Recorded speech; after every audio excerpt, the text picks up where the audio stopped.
So yan, palitan natin ng lining yung ating motor kasi may tama na yung lining natin. So ito na yung baklas natin. So hirap natin binaklas yan kasi wala tayong proper tools. So ito na yung nabili natin guys.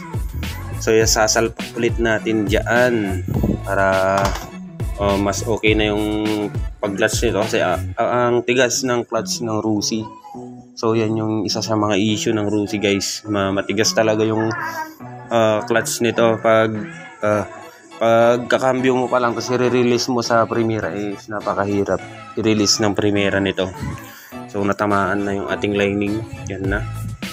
So ngayon papalitan natin. At ito na guys yung papalit natin. So tara.